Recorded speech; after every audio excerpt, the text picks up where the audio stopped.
আজ তোমাদের এমন একটা পিৎজার সাথে পরিচয় করিয়ে দেব যেটা নাকি আগুনে একদম ডাইরেক্ট আগুনে ঝলসানো পিৎজা। এটা নিশ্চয়ই তোমরা খাওনি এখনও, তাহলে যদি না খেয়ে থাকো চলো সরাসরি দেখিয়ে দিচ্ছি। এই পিৎজার রেসিপিটা সুদূর দিনাজপুর থেকে এই পিৎজার রেসিপিটা আমি সংগ্রহ করেছি। এই পিৎজাটা একদম ওই যে বড় মাঠের একদম পশ্চিম পাশে এই হাংরি বার্গার নামে এই দোকানটা বসে। এখানে এই যে দেখো এই যে পিৎজার শুরু থেকেই এই যে পিৎজাটা বেলছে, এটা কিন্তু আমাদেরই অর্ডার দেওয়া ছিল, তাই আমি ভিডিওটা করে নিয়েছি তোমাদের দেখাবো বলে। এত সুস্বাদু পিৎজা, আগুনে ঝলসানো বারবিকিউ ফায়ার পিৎজা নামে পরিচিত এটা। দেখো এই যে প্রথমেই খামিরটা বেলে এই যে পিৎজার প্লেটে দিয়ে সুন্দরভাবে কেটে একদম সমান করে নিল। এবার কেচিয়ে নিচ্ছে, যে কোনো কাঁটা চামচ দিয়ে তোমরা এভাবে কেচিয়ে নিতে পারো। সুন্দরভাবে কেচিয়ে নিচ্ছে যেন ফুলে না ওঠে, একদম ফ্ল্যাট থাকে। ফ্ল্যাট পিৎজাগুলো কিন্তু খেতে ভালো লাগে। এখানে দিয়ে দিচ্ছে বারবিকিউ সস, টমেটো কেচাপ প্রথমে দিয়ে দিচ্ছে। যেহেতু আগুনে ঝলসানো একদম বারবিকিউ সস দিয়ে কিন্তু এই পিৎজাটা তৈরি হবে, খেতে যে এত অসাধারণ, এই জন্য আমি তোমাদের জন্য এই ভিডিওটা করে নিয়ে আসছি। দেখো এই যে এবার দিয়ে দিচ্ছি পেঁয়াজ কুচি, চিকন চিকন করে পেঁয়াজটা কেটে রেখেছিল, একটু লবণ মেখে রেখেছিল বলেছে আমাকে, সেটাই দিয়ে দিয়েছে।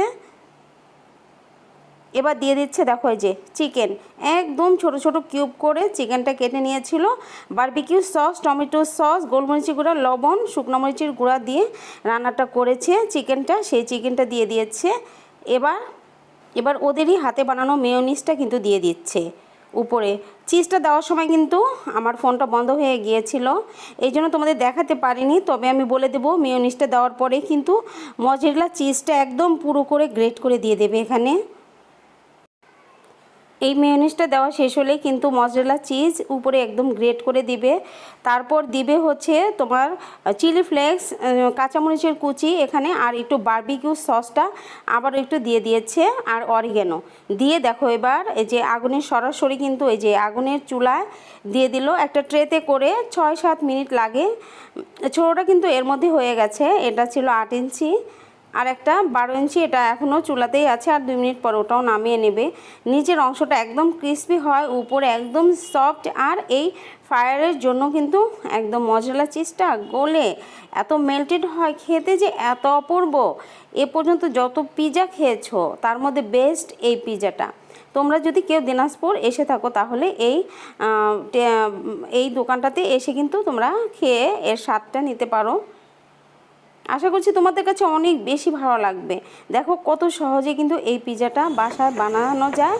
তোমাদের ঘরে যাদের ওভেন নেই তারা কিন্তু এভাবে তাওয়াতে বানিয়ে, তারপরে যে এই ফ্রায়ার মেশিনটা 500 টাকা করে কিনতে পাওয়া যায়, এটা দিয়ে কিন্তু তোমরা এভাবে পুড়িয়ে পিৎজার স্বাদটা নিতে পারো। আর উপরে এই যে তন্দুরি সে সসটা দেওয়া ছিল, দেখে এত স্মোকি ফ্লেভার, কী যে টেস্টি হয়েছিল এই পিৎজাটা। দেখো এই যে এখন আমাদের সার্ভ করে দিয়েছে, দেখতে দেখো কি অপূর্ব লাগছে দেখতে, খেতে তো অসাধারণ টেস্ট হয়েছিল, একদম গরম গরম খেতে বেশ ভালো লাগছিল আমাদের। আর এই যে খামিরটা যেভাবে দিয়েছিল ময়দা, ধরো যে তোমার 1 কাপ ময়দার মাপে বলে দিচ্ছি, 1 কাপ ময়দার সাথে তোমার 1 চা চামচ ইস্ট দেবে, আর 1/2 চা চামচ বেকিং পাউডার দেবে, 1 চা চামচ চিনি, সামান্য লবণ দিয়ে উষুম গরম পানি দিয়ে তোমরা এই ময়ানটা দিয়ে 1 ঘন্টা রেখে দেবে। 1 ঘন্টা রেখে দেবে। এই খামিরটা কিন্তু আমি ওদের কাছেই শুনে নিয়েছিলাম, এভাবে ওরা খামিরটা দিয়েছিল, তোমাদের বলে দিলাম এভাবে বানিয়ে নেবে খামিরটা। 1 ঘন্টা রেস্টে রেখে তারপর সরাসরি পিৎজাটা বানাতে যাবে। রেসিপিটা ভালো লাগলে লাইক, কমেন্ট, শেয়ার করতে ভুলো না।